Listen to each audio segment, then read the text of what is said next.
2024 లేదా 25లో డిగ్రీ లేదా బీటెక్ చదివారా? సాఫ్ట్‌వేర్ జాబ్ కోసం ఎదురు చూస్తున్నారా? అయితే కోడ్ జ్ఞాన్ 100 డేస్ కోర్సులో చేరండి. జాబ్ సాధించండి. Hello viewers, welcome to our channel. ఈరోజు మనతో పాటు హైకోర్టు అడ్వకేట్ అనురాధ చౌదరి గారు ఉన్నారు. నమస్కారం అండి. నమస్తే అమ్మా. ఎలా ఉన్నారు? బాగున్నాను, మీరు ఎలా ఉన్నారు? నేను కూడా చాలా బాగున్నాను. ఓకే అమ్మా.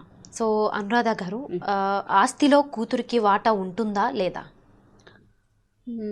అది మీ క్వశ్చన్. ఆస్తిలో కూతురికి వాటా ఇంతకు ముందు రోజుల్లో ఉండేది కాదు. ఎందుకంటే స్త్రీలు అంటే హైందవ ధర్మం ప్రకారం స్త్రీకి ఆస్తిలో ఎటువంటి వాటా కానీ వారసత్వం కానీ లేదు. పూర్వం స్త్రీలు ఇంట్లో ఉండి వంట చేసుకుని అంటే భర్త తెచ్చేదాన్ని వాళ్ళు సంసారాన్ని సరిదిద్దుకోవాలి, వంట చేసుకొని వాళ్ళకి సాకాలి అనేదే ఉండేది పూర్వం. అయితే రాను రాను ఏమైందంటే 1937 నుంచి ఒక చట్టం తీసుకొచ్చారు.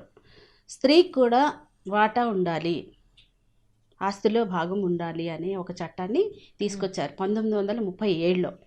ఎందుకంటే అంతకు ముందు వరకు స్త్రీ అంటే ఒక పని చేసే వస్తువులాగానే చూసేవారు. స్త్రీ రావడం, వంట చేయడం, పిల్లలకి చూసుకోవడం అంతవరకే తన బాధ్యత. అంతేకాని ఆస్తిలో కానీ భర్త తెచ్చే సంపాదనలో కానీ ఎంతని అడగడం, ఏం చేయడం ఇవంతా ఏమి ఉండేవి కావన్నమాట. సో ఏమీ లేదు. అయితే అప్పుడు బాల్య వివాహాలు కూడా విరివిగా సాగేవి. అంటే భర్తకి ఎక్కువ ఏజ్ ఉండడం, చిన్నప్పుడే పిల్లలకి పెళ్ళిళ్ళు చేయడం, ఆడపిల్ల అనే వివక్ష ఎక్కువ ఉండేది. దాంతో ఏమైందంటే ఈ బాల్య వివాహాలు అయిన తర్వాత భర్తలకి ఎక్కువ వయసు ఉండటం వల్ల వాళ్ళు చనిపోతూ వచ్చారు.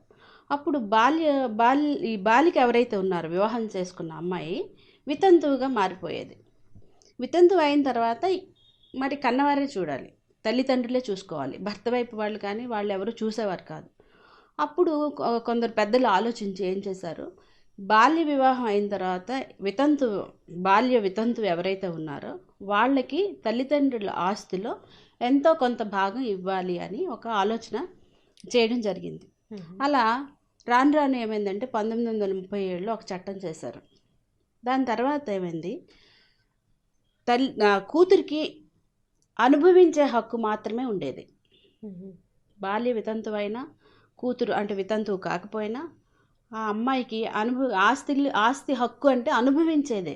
ఏంటంటే ఇప్పుడు ఒక పొలం ఉంది, తండ్రికి పొలం ఉంది, ఆ పొలంలో వచ్చే ఫలసాయం ఏదైతే ఉందో దాన్ని మాత్రమే అనుభవించే హక్కు. అంతేకాని దాన్ని అమ్ముకోవడం కానీ, దాన్ని ఎవరికైనా దానం చేయటం కానీ, లేకపోతే ఇంకే విధంగా దాన్ని వాడుకోవడం కానీ జరిగేది కాదు. ఓన్లీ కేవలం తనకి అనుభవించే హక్కు, ఫలసాయాన్ని అనుభవించే హక్కు మాత్రమే ఉండేది. అయితే ఇలా ఉంటే స్త్రీలకి అనుభవించడం అంటే ఏముంది, భర్త తెచ్చినా అనుభవిస్తారు, బయట నుంచి భర్త లేకపోయినా బయట నుంచి వచ్చే ఫలసాయమైనా అనుభవిస్తారు. అనుభవించడం అనేది పెద్ద ఇష్యూ కాదు అక్కడ. అయితే రాను రాను ఏమైందంటే 1985లో ఎన్టీఆర్ గారు వచ్చిన తర్వాత ఆయన ఒక చట్టం చేశారు. ఎట్లాంటిది, 1937 చట్టానికి అమెండ్మెంట్ యాక్ట్ ఒకటి తీసుకొచ్చారు. ఆడపిల్లలకి 1985 ముందర సెప్టెంబర్ నెలలో ముందర పెళ్ళైన వాళ్ళకి ఆస్తిలో వాటా ఉంటుంది అని చెప్పి తీసుకొచ్చారు. ఒక చట్టాన్ని తీసుకురావడం జరిగింది. అప్పటికి అంతకుముందు పెళ్ళైన వాళ్ళకి కాదు, ఆ తర్వాత పెళ్ళైన వాళ్ళకి ఆస్తుల్లో, తల్లిదండ్రుల ఆస్తుల్లో వాటా ఉంటుంది అనేది ఒక చట్టం తీసుకొచ్చారు. అంటే 1985 తర్వాత పెళ్ళైన వాళ్ళకి. అవును, దాన్ని ఎన్టీఆర్ యాక్ట్ అంటారు దాన్ని. అంటే మేడం, మీరు చెప్పినట్టు 1985 తర్వాత పెళ్లి చేసుకున్న వాళ్ళందరికీ కూడా ఈ చట్టం అనేది వర్తిస్తుంది అన్నమాట. ఈ అమెండ్మెంట్ యాక్ట్ చేశారు, దీన్ని స్టేట్ యాక్ట్ అంటారు. ఇది వర్తిస్తుంది. అయితే పెళ్ళి అయిపోయిన 95 తర్వాత 85 తర్వాత పెళ్ళి అయిన వాళ్ళకే వర్తిస్తుంది, అంతకుముందు వాళ్ళకి వర్తించదు అనేది ఒకటి ఉంది కదా. అవును. దాంతో ఇంకా ఆడవాళ్ళందరికీ ఇది ఒక టెన్షన్ మొదలైంది అనమాట. అరే ఎట్లా, మాకు కూడా ఆస్తిలో హక్కు ఉంది కదా, ఉండాలి కదా, సమాన హక్కు ఉండాలి కదా అని వాళ్ళు కూడా అడగడం మొదలుపెట్టారు.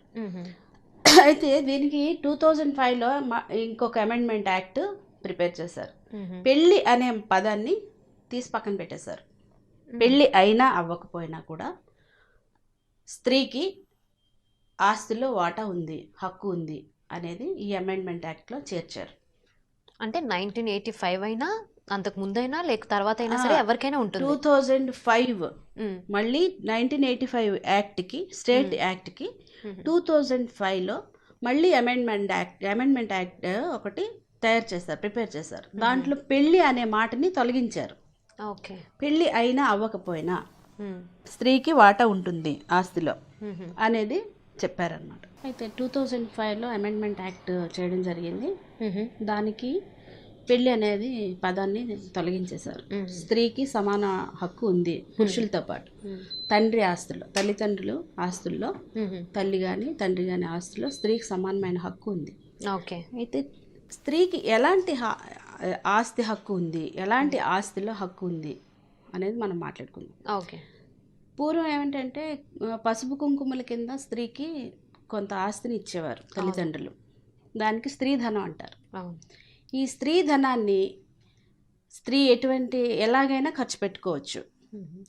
ఫస్ట్లో ఏమైందంటే స్త్రీధనం ఇచ్చిన తర్వాత దాన్ని భర్తకైనా ఇవ్వచ్చు, భర్త కూడా అనుభవించవచ్చు. ఎట్లా? దాని మీద వచ్చే ఆదాయం ఏదైతే ఉందో దాన్ని భర్త కూడా అనుభవించవచ్చు. ఎటువంటి అంటే క్లిష్ట పరిస్థితులు ఏమైనా అది అమ్మి ఒకవేళ అట్లా ఏమైనా చేయొచ్చు అంటే కూడా దాన్ని భర్త అనుభవించడానికి అవకాశం ఉండేది. అయితే ఈ స్త్రీధనం అనేది ఆవిడికి స్వార్జితం. అంటే స్త్రీకి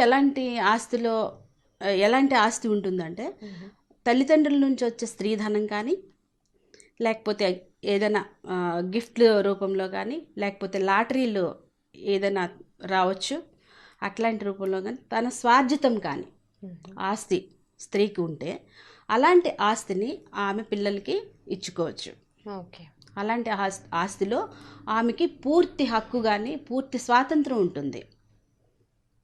ఓకే. అయితే ఈ స్త్రీధనాన్ని ఆవిడ విల్లు రాయొచ్చు. తన పిల్లలకి ఎలా దీన్ని ఇస్తుంది అంటే విల్లు ద్వారా ఇవ్వచ్చు. ఒకవేళ విల్లు రాయలేదు అనుకోండి, చనిపోయారు అనుకోండి, విల్లు రాయకుండా ఆవిడ చనిపోయారు అనుకోండి, అప్పుడు ఏమవుతుందంటే ఆమె కూతురికి కొడుక్కి సమానమైన భాగాలు వస్తాయి. లేకుంటే విల్లు రాసి నా కూతురికి ఈ భాగంలో, నా కొడుక్కి ఇది ఒక ఇల్లు ఉంది అనుకోండి, ఆస్తి 1 కోటి రూపాయల ఆస్తి ఉంది ఆవిడికి, ఈ 1 కోటి రూపాయల్లో 50 లక్షలు నా కూతురికి, 50 లక్షలు నా కొడుక్కి అని ఆమె క్లియర్గా విల్లు రాసినట్టయితే ఆ ఆస్తిని వాళ్ళు తీసుకొని అనుభవించడానికి ఉంటుందన్నమాట. Thank you so much Anuradha గారు. మా ప్రేక్షకులకి ఎంతో మంచి ఇన్ఫర్మేషన్ని పాస్ చేశారు. ధన్యవాదాలు. సో చూసారు కదా వ్యూయర్స్, ఈ వీడియో కనుక మీకు నచ్చినట్లయితే లైక్ చేయండి, షేర్ చేయండి. ఇలాంటి మరిన్ని వీడియోస్ కోసం మా ఛానల్ సబ్స్క్రైబ్ చేయండి. Thanks for watching.